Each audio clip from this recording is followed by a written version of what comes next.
Welcome to current शिक्षा। I hope आप सभी लोग बहुत अच्छे होंगे और आपकी तैयारी भी बहुत अच्छी चल रही होगी। आज इस वीडियो में हम बैंकिंग का इतिहास देखने वाले हैं और ये क्लास सभी एग्जाम्स के लिए बहुत ही इंपॉर्टेंट है क्योंकि यहाँ से क्वेश्चन आपको हूबहू एग्जाम में देखने को मिलते हैं। पिछली क्लास में हमने भारतीय इतिहास का जो है महत्वपूर्ण डेट्स है उनको देखा था। अगर आप लोगों ने वो नहीं देखा तो आप लोग उसको भी ज़रूर देखिए। इस क्लास का पीडीएफ आप लोग को टेलीग्राम ग्रुप में मिल जाएगा जिसका लिंक डिस्क्रिप्शन बॉक्स में दिया गया है। आप लोग उसको ज्वाइन कर लें। अगर आप लोग चैनल पर पहली बार आ रहे हो तो चैनल को जरूर सब्सक्राइब कर लें। इस सीरीज में जो हम है स्टैटिक जीके आपको कंप्लीट करवा रहे हैं। कहीं पर भी स्टैटिक जीके आता है तो इस क्लास से आपको 100% देखने को मिलने वाला है। तो आइए आज की शुरुआत करते हैं बैंकिंग का इतिहास। देखो यहाँ पर 1770 में बैंक ऑफ हिंदुस्तान की स्थापना जो है कलकत्ता में होती है और ये जो है भारत का पहला आधुनिक बैंक था, लेकिन ये जो है असफल हो गया और इसमें जो है विदेशी पूंजी लगी हुई थी, इसीलिए ये जो है असफल हो गया। यहाँ पर तीन आप लोग भारत का मैप देख पा रहे होंगे। इधर यहाँ पर क्या होता है कि 1806 में बैंक ऑफ बंगाल की स्थापना कलकत्ता में होती है। बॉम्बे में जो है बैंक ऑफ बॉम्बे की स्थापना 1840 में होती है। इसके बाद मद्रास में 1843 में बैंक ऑफ मद्रास की स्थापना होती है। आगे ये बहुत इंपॉर्टेंट होने वाली है क्योंकि इन तीनों बैंकों को मिलाकर एक बैंक बनेगी, उसके बाद दूसरी बैंक बनने वाली है। तो ये आप ध्यान रखें कि 1806 में बैंक ऑफ बंगाल की स्थापना हुई, 1840 में जो है बैंक ऑफ बॉम्बे की स्थापना हुई और 1843 में बैंक ऑफ मद्रास की स्थापना मद्रास में होती है। आगे देखते हैं, तीसरा पॉइंट है 1865 में इलाहाबाद बैंक की स्थापना जो है कलकत्ता में हुई थी। ये भी पॉइंट आप ध्यान रखें। 1861 में 1881 में जो है अवध कॉमर्शियल बैंक की स्थापना होती है और ये भारतीय द्वारा संचालित पहली बैंक थी, लेकिन सीमित मात्रा में। मतलब कि भारतीय जो लोग हैं इसको संचालित करते थे लेकिन सीमित मात्रा में करते थे।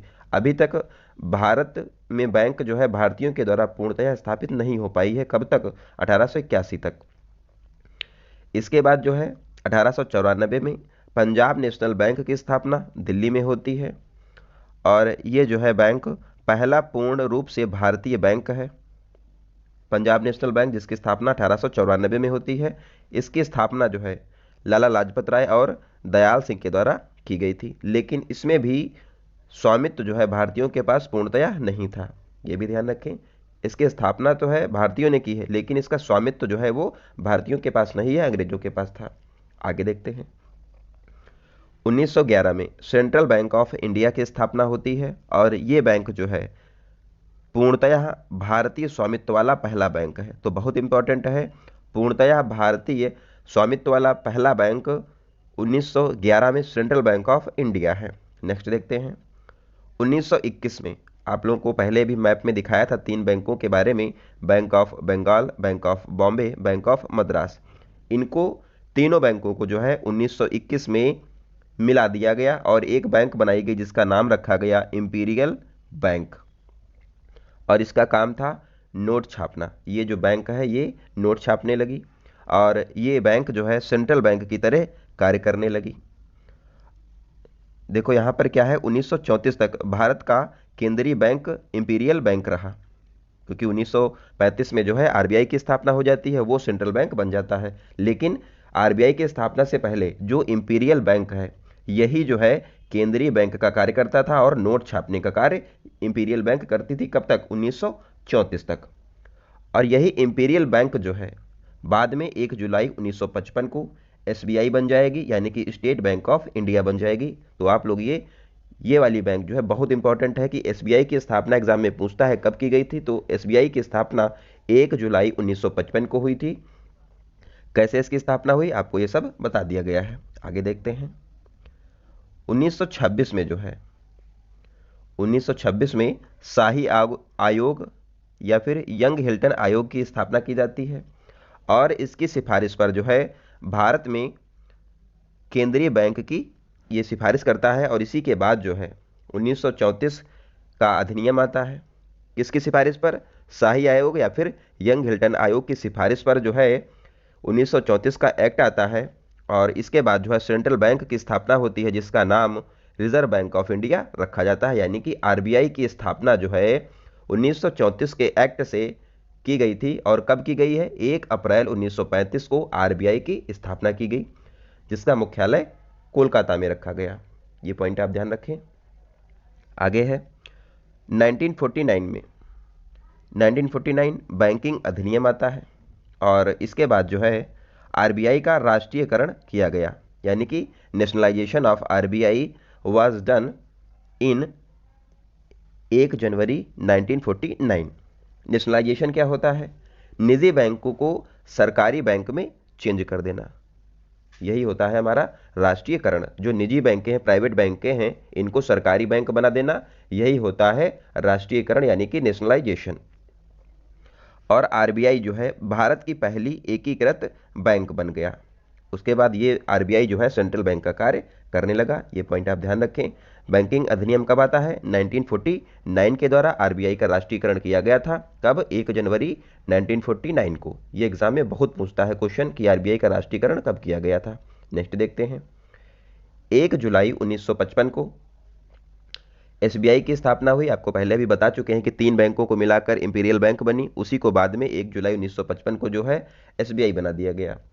इसकी स्थापना जो है एसबीआई की गोरेवाला समिति की सिफारिश पर की गई थी। तो ये भी एग्जाम में पूछता है कि एसबीआई की स्थापना किस समिति की सिफारिश पर की गई थी?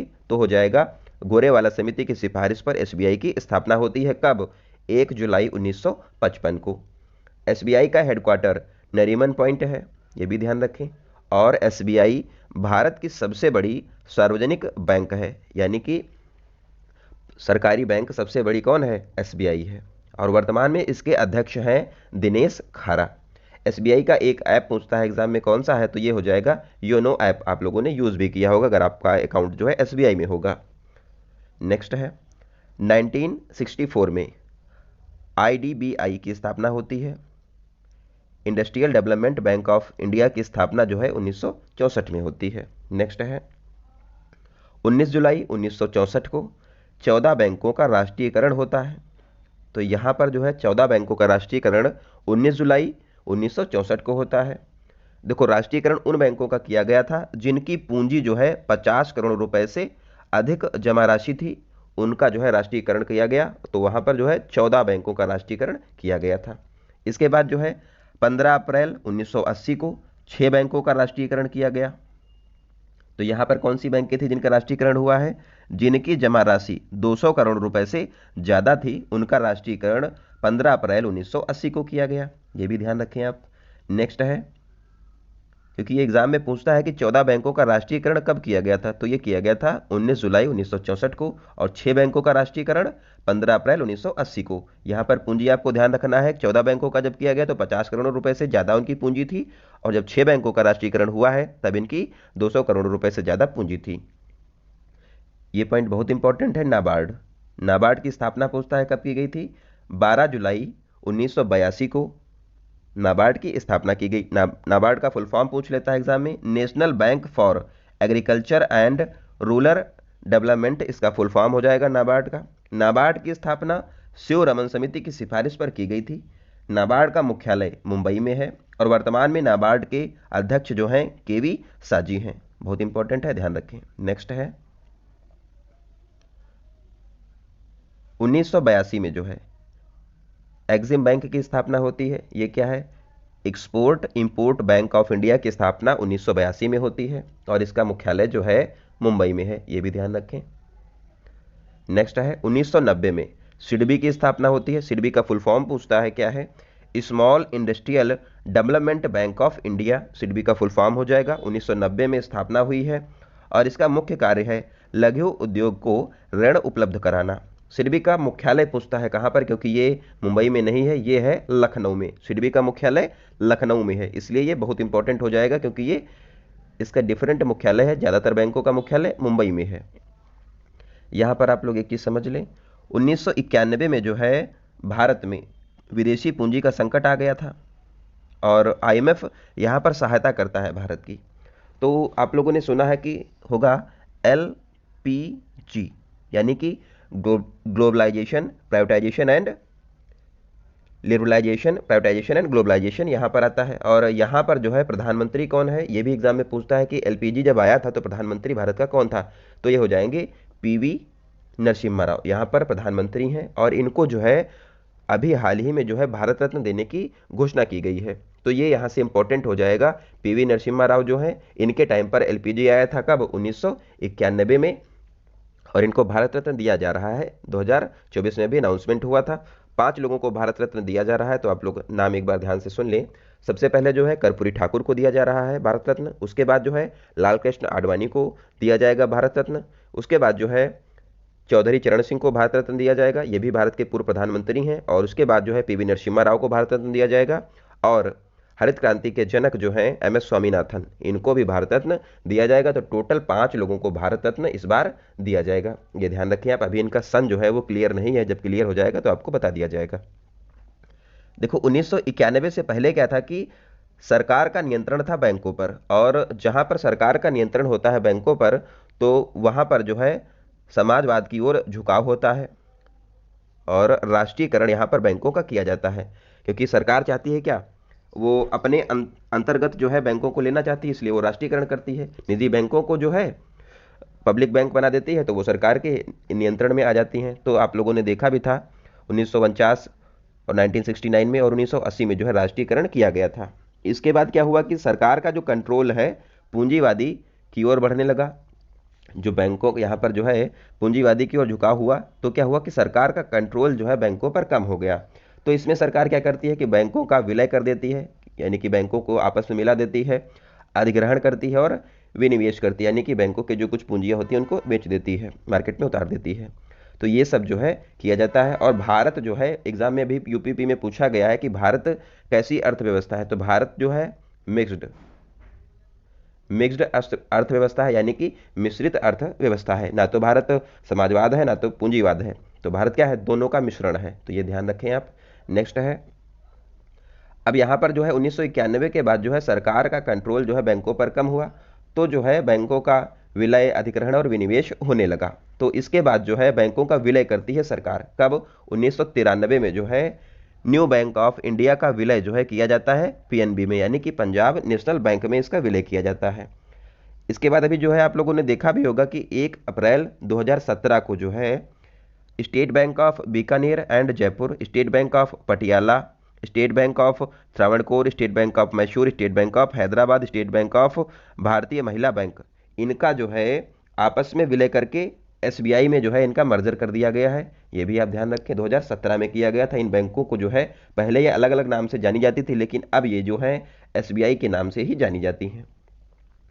इसके बाद जब बजट आया 2019 का, तो वित्त मंत्री जो निर्मला सीतारमण है, वर्तमान में भी है, पहले भी थी, तो 2019 में जो है वित्त मंत्री निर्मला सीतारमण ने जो है घोषणा किया कि पब्लिक सेक्टर की बैंकें जो है वो 12 बचेंगी। बस भारत में जो है पब्लिक सेक्टर की बैंकें जो है वो 12 रखी जाएंगी।